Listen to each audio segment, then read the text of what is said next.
Hello, everyone. Welcome to Being Well with Jarrell and Chantel. Of course, I'm Chantel, and And I'm Jarrell, and we are going to talk to you today about some good stuff, aren't we, Chantel?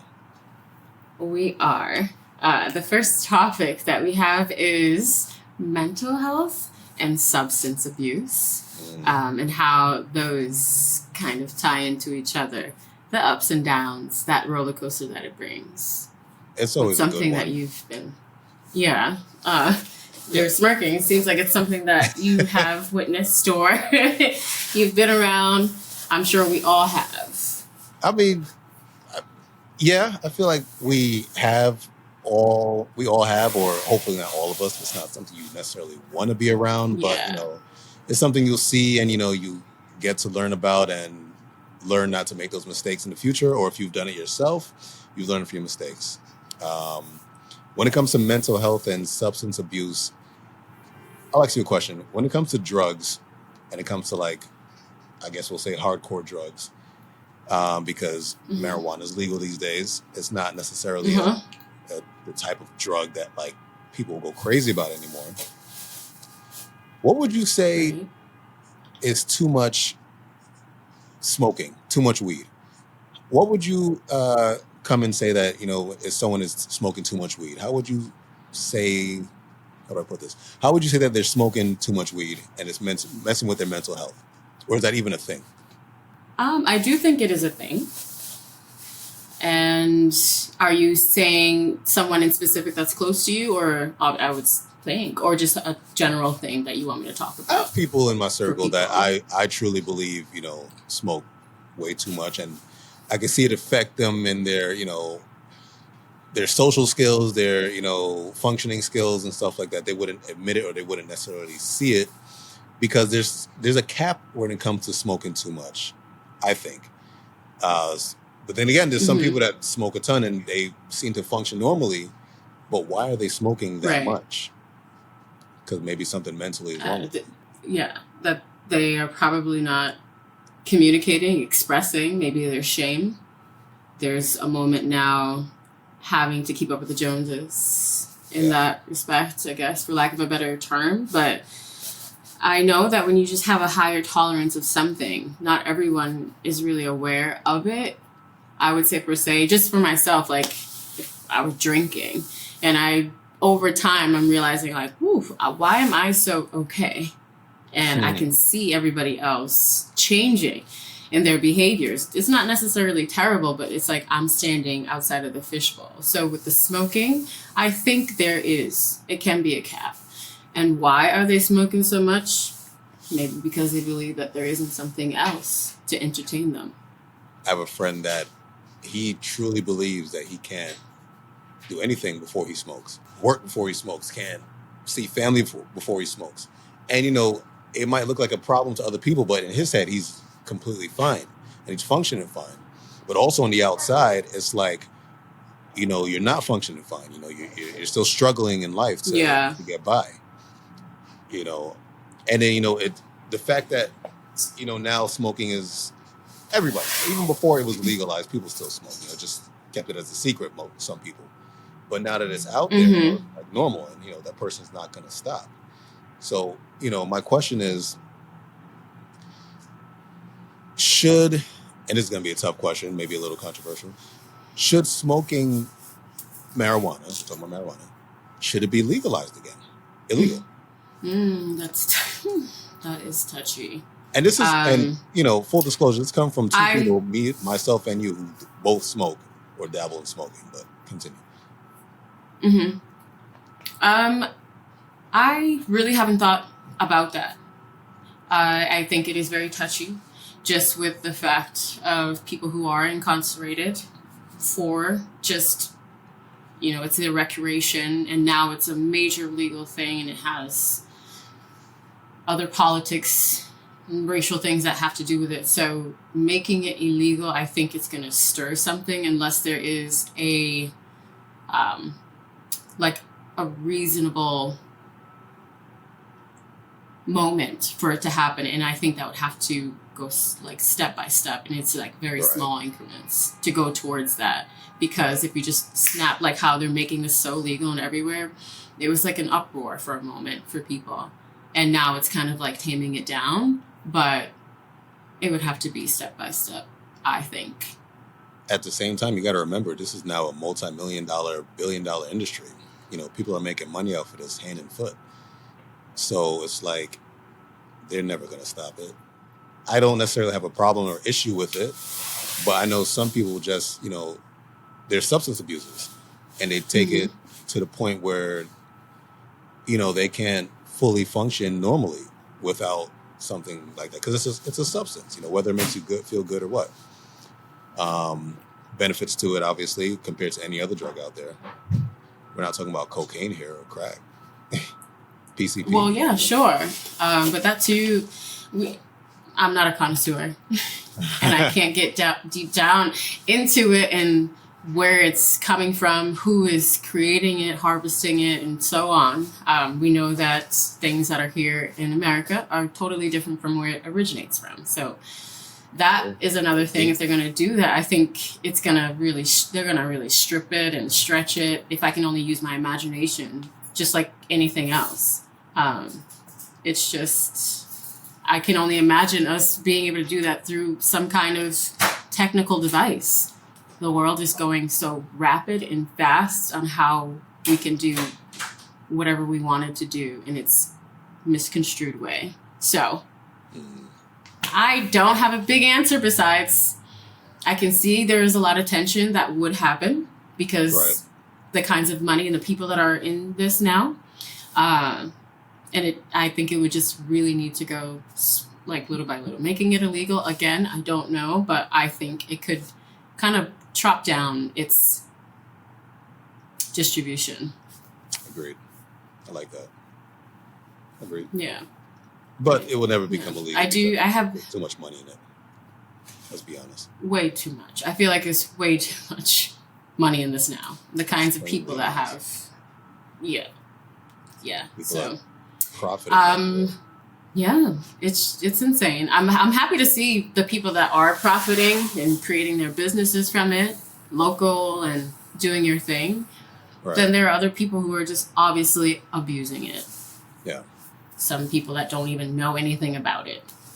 I Yeah. think that's just what business is. But I have seen smoking. I've seen those kinds of things, but I think other substances have had more of an impact Like what? on the mental, i.e., alcohol. Ooh, so we want to Say. transition into alcohol. That's a good one. Yeah, I mean, and then there are people who smoke and drink. I remember I was like, y'all are wicked. How can you do that? Yeah. And now I can. And it's like, I never ever did I think. And I tried before. Well, let me tell you about why I even started smoking like this. It wasn't the best reason and situation. I would always have a puff or two from friends, like girlfriends that were around, but I would never have my own. I didn't know how to roll, nothing. Right. I got out of this ridiculous relationship, terrible. And I had gone to like a jam session, yeah. And my girls, they had made a little, like a care package, basically teeny, nothing big, but that was major to me. And it was a joint. And from there, I would smoke, and I'm like, okay, it's doing its thing. I learned about how to get it, who to get it from. I love that kind of service. Nice. And ever since then, 2019, I have been. And it's been increasing because I've been finding my jam and my jazz with it. Well, which is what learning it's supposed my to be. right, like I had it for my recreational thing. It was my thing in the morning in the summers. I loved it. I was on my porch. I would catch the sun rise. I would have tea, have that out there, and just be. That would be the start of my day. But now I can have a beverage, or I can smoke, or I can just chill. There was a moment where I felt like I'm just doing too much of this smoking, and it's not really good for my body. So that's another thing. Mm. You knowing and being aware of your body Yeah, not a lot of people would be aware of their body, No, or, what's happening. But it is supposed to, stimulate no. the brain and the mind and help you. I remember where was I? In college when I smoked for the first time. Because in high school, people smoked in high school when I was going to school, but I was like, no, I'm not doing that. That doesn't make any sense. College, Yeah, I got to college and, yeah, complete 360. Okay, I'm going to smoke now. Like, but it always takes something. I started because I had a bad breakup and I was like, oh, I don't know what to do. Oh, it's the weekend. Oh, let's smoke and drink. And I did that every weekend for months on end. And, so that's how it started. And shit, well, hmm here I am now. I mean, got through the bad times with it, but I was able yeah. to, True. yeah, I was able to make it out without, making it like a need that I have to do to stay focused or whatever. It's not a need; it's a want right now. Right. So hmm that's how I am I actually. feel. I don't know how you are, and how it hit you. Yeah, I was saying it's definitely for me. I'm saying it's a want, not a need anymore. Like I don't. In college, it was a need. Like, oh, I needed to hmm smoke over the weekend and have a good time. Like I needed to smoke. It's hmm Thursday, Friday, Saturday, Sunday morning. I gotta smoke. Now it's like a want. Like Yeah. I'll have weed sitting in the closet, and hmm it might sit there for a while. Maybe I'll smoke it. Maybe I won't. Yeah. That's what it is. That's what it is. I had a little friend back there. Same with me. There was a moment where I wanted to do it in the morning. I wanted to do it in the afternoon. I wanted like a break, as if I was, I don't know, like a chain smoker with Right. cigarettes. Terrible connection, but it was like too much. And I was Mm. like, I can sit here and do this with the boys. I don't like that for me. I do not like that for me. You can, like I said, you can feel the changes. I feel the changes. I can see the changes in my face and how I feel when I wake up. My hands and feet were looking a little different. And I was like, wow, I guess I'm not meant to do this. I'm still, but Yeah. not as much. Um, but Not for it's everybody. some people, I think, yeah, need to understand that they can take a moment So I and mean, see how they do with their real selves.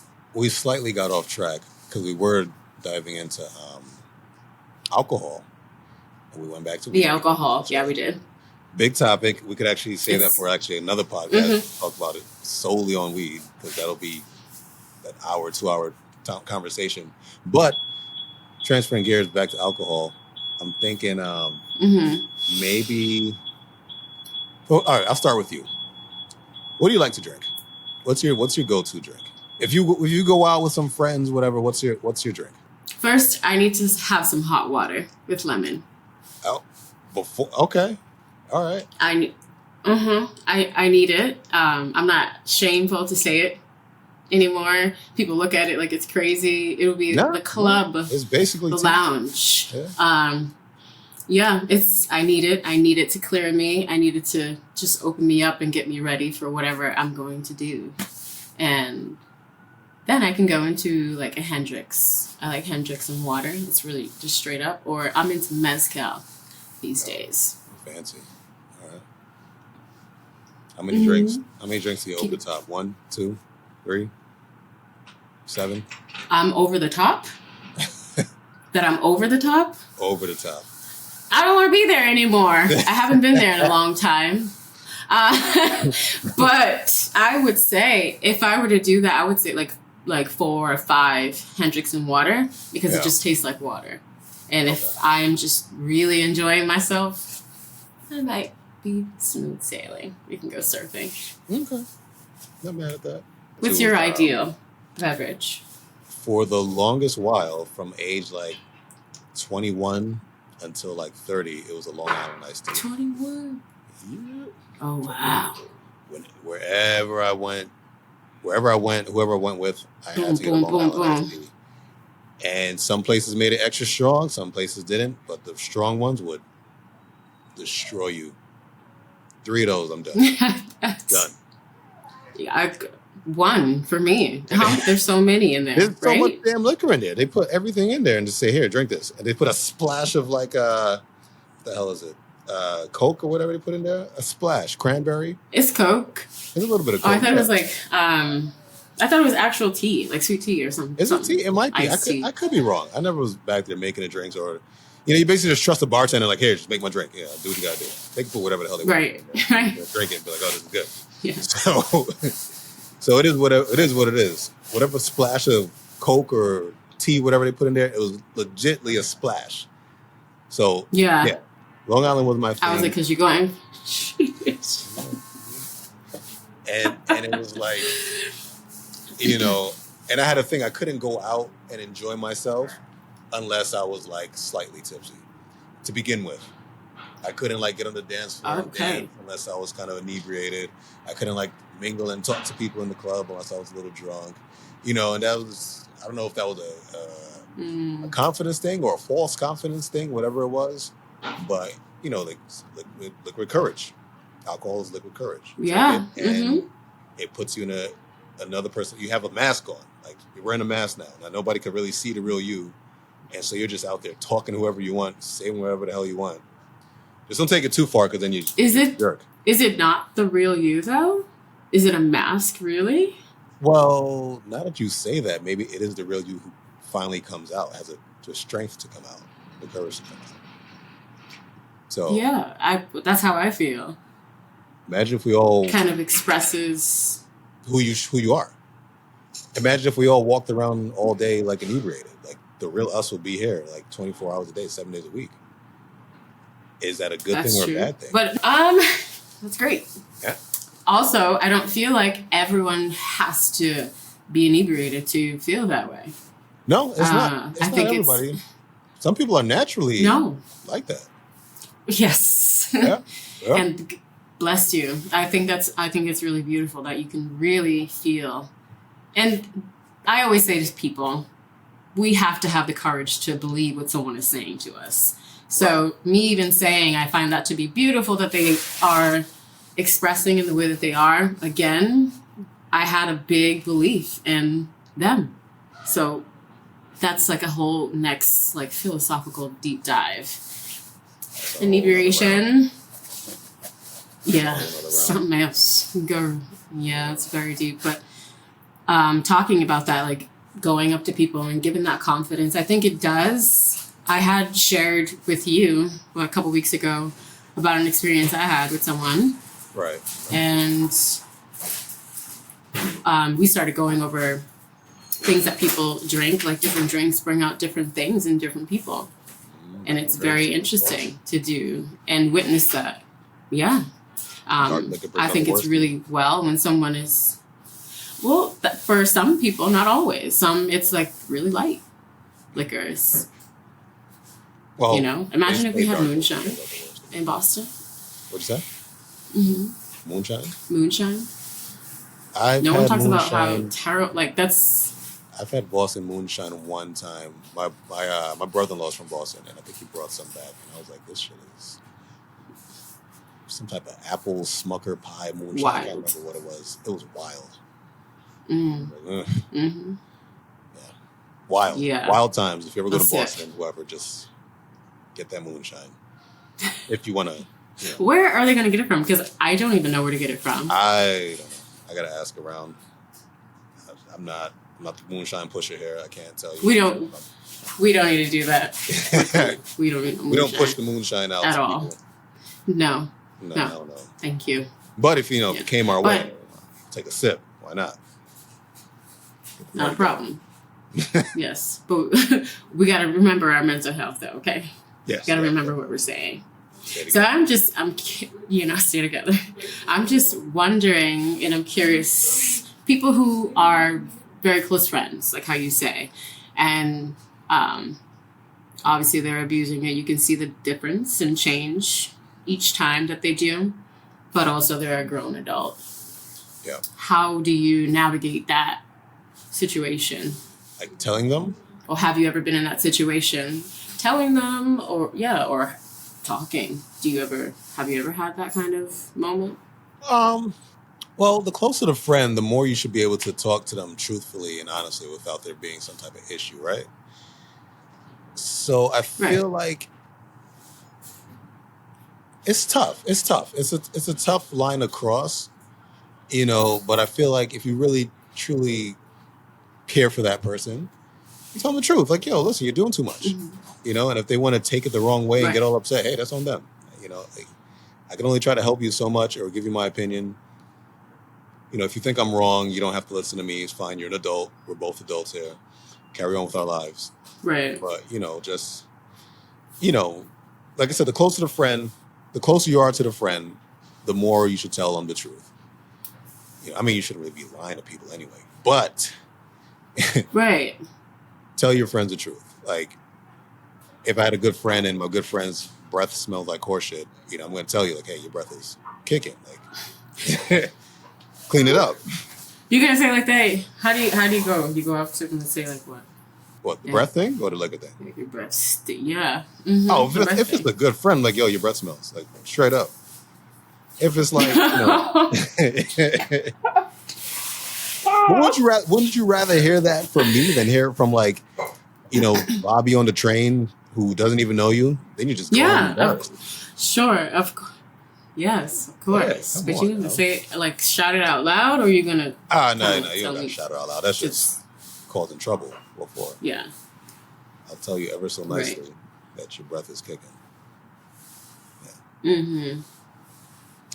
Yeah. Anyway, Talking about breath, that kind of goes into your hygiene with the smoking and the drinking. yep. Especially when it gets to a tolerance level where you kind of just like you almost start to not really think about yourself, like the physical. Yeah. I think that's where some people go off to. I don't know where they go off to, but there's a lack of care. They may look very, very well, but there's a lack of care. And that's why I said it's very important with women. You like, I know a difference and a change immediately. And it has to be the same way with a man, Yeah. whoever. But it plays a role. And I think having good friends, good people around you that are not fearful to help you or want to look out for you, that's another part in your mental health, is to be around people who are well or trying themselves. So basically, to sum up what we've been discussing here, I mean, this is a very broad topic that could go on forever. But Forever. basically, Yeah. Abusing these substances, whether it be marijuana, whether it be alcohol, you know, people need to have a cap on things, number one. That's number one. Number two, mentally, what it does for you is that it could put you in a space that you don't need to be in. You think you're all right, and, you know, but everyone around you sees something different. They see, you know, someone struggling to survive, someone struggling to do their daily task and functions. But then on the other side, the guy or the girl who's, you know, abusing these substances, maybe they just might feel like the world's just against them. They just don't know what to do. Why are they in this situation? And then they continue to abuse their substance to heal the pain. And that breaks it down to your mental health. Like, your mental health is, you don't want it to be fucked, but it's getting fucked. And, like, you gotta fix that. So that's basically what I'm getting from this whole thing right now. And yeah, that was a great topic. I love it. Yeah, I think we could I break these do. topics down into something more in another show. Absolutely. Yeah. Maybe Okay. somebody else, a third party, can join and we can divert it and have like another moment of going through the topics like that. But for the gist, I love how you sum that up. It is just Summary. essential to be kind, my friends, to your friends, and you are your friend. You got to remember that, Yes. right? But that's what I gotta say. That's what you gotta say. I think we should call it on this one. How do you feel? I feel peace. I feel good. Nice. I think it's good. So once again, she said it first. I'm Well, going to say it now. This is Doing Well with Jarrell and Chantel, and I'm Jarrell. of course, you know, I'm Chantel, Can't forget, and we want you to be well. always. Thank you.